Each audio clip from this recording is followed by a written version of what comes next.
The Admiral Nakhimov Battlecruiser's return to service after nearly 3 decades of delays is not just a simple tale of military revival, it is the embodiment of Russia's struggling defense sector and its growing inability to adapt to the demands of modern warfare. In the age of precision strikes, cutting-edge missile defense systems, and rapidly advancing naval technologies, the return of this Soviet-era relic highlights just how stagnant and underfunded Russia's military modernization efforts have become. The story of the Admiral Nakhimov is a sobering one, not just for Russia, but for the entire global defense community. This battlecruiser, originally laid down in the 1980s, as part of the Kirov class of warships, was a symbol of the Soviet Union's naval ambitions during the Cold War. It was designed to be a formidable presence, armed with long-range missiles and advanced radar systems that were considered state-of-the-art for their time.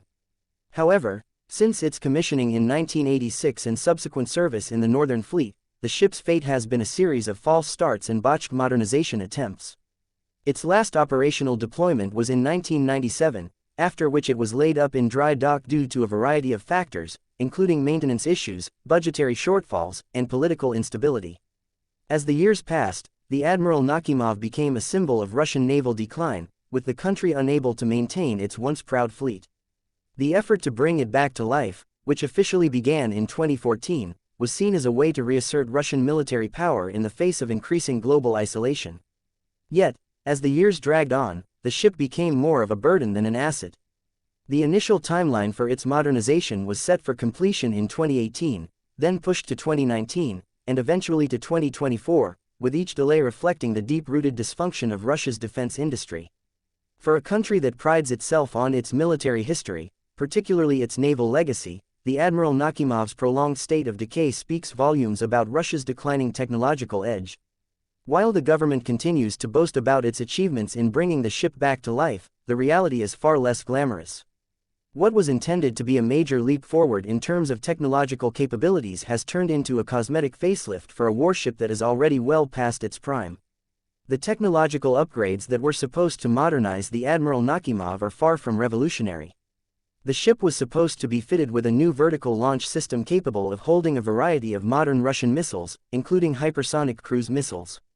However, these upgrades have largely been delayed or poorly executed.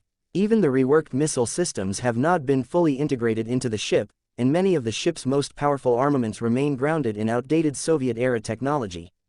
The ambitious plan to make the ship a platform for Russia's latest hypersonic weapons, including the Zircon missile, has been marred by repeated setbacks, leading to speculation that the ship may never actually receive these new capabilities in any meaningful way.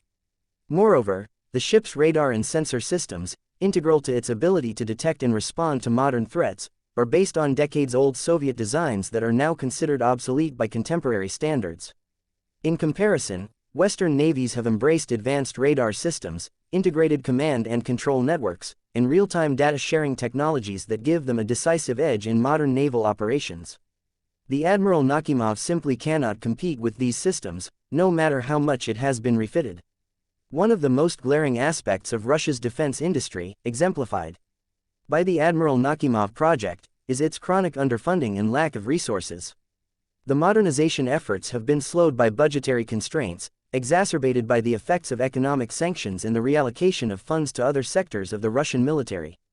At the same time, the country's defense industry is plagued by corruption and inefficiency, leading to cost overruns and delays. As a result, the Admiral Nakhimov's modernization has been a protracted struggle, and even now, it remains unclear whether the ship will ever fully meet the expectations set for it. The decision to bring the Admiral Nakhimov back into service also reflects a deeper strategic issue within the Russian Navy.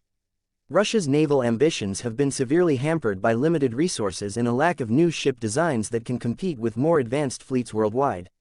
The Russian Navy is increasingly relying on aging ships that are unable to meet the demands of modern warfare.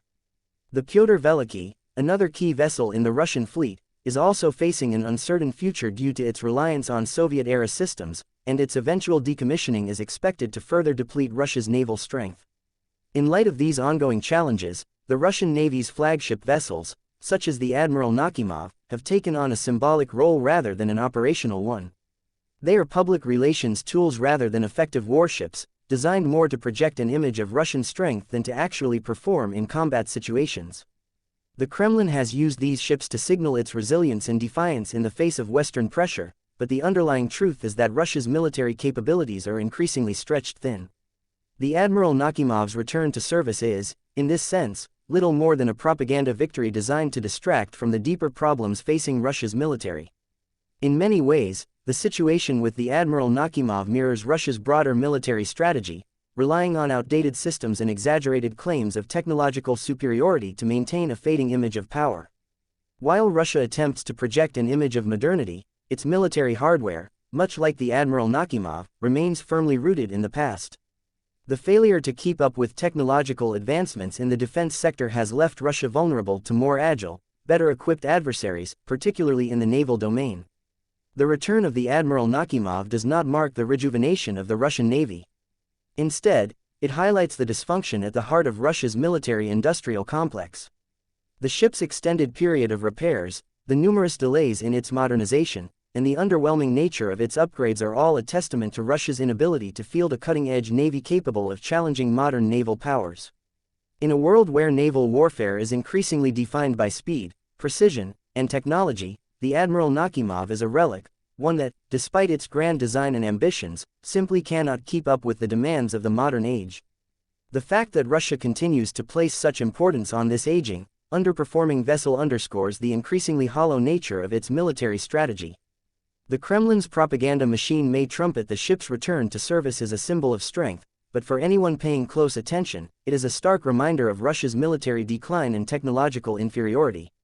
As long as the country continues to cling to its outdated military hardware and symbolic gestures of power, it will remain behind the curve in terms of true military innovation and effectiveness. The Admiral Nakhimov's return to sea is not a victory, it is a reflection of a nation struggling to adapt to the realities of modern warfare.